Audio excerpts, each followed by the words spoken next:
साथीहरु नमस्कार। आज तपाईहरुलाई हामी सिकाउँछौं एटीएम बाट पैसा कसरी झिकिन्छ। यहाँ तपाईहरु हेर्न सक्नुहुन्छ, यसरी आइयो एकैछिन है। अब यहाँ एटीएम छिराउनुस् अनि त्यसपछि यसले यसो गर्छ। अहिले इजी पे भनिरहेछ। छिराउनुस्।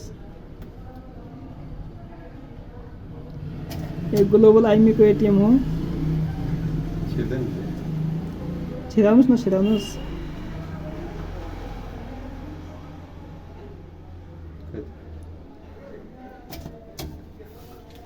यसरी हैन हो छिर्दैन त एकचोटी मात्र हो। मेरो विचारले त्यस्तो लागिरहेछ। एक तपाई आफ्नो छिराउनुस्।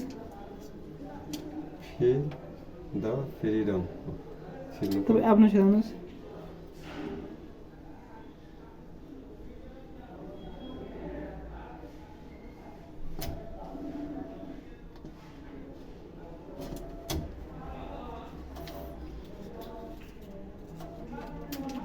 भिडियो पनि धेरै लामो हो। अब इंग्लिशमा क्लिक गर्नु भ्याज।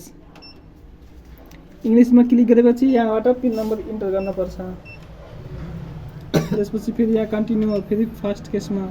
त्यसपछि अब तपाईले कति पैसा झिक्नु पर्ने छ। यहाँ 10 लिमिट यसको लिमिट 10,000 रहेको छ। त्यहाँ क्लिक गर्न पर्छ। त्यसपछि एस। अब हेर्नुस्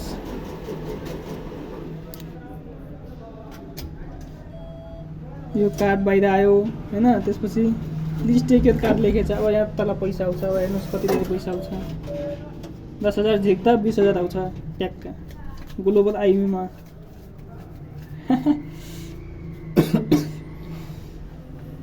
एकचोटी अब फेरि एक पटक मेरो पुरै लिकर लिउ ल त्यो काटेर सुन एकैछिन।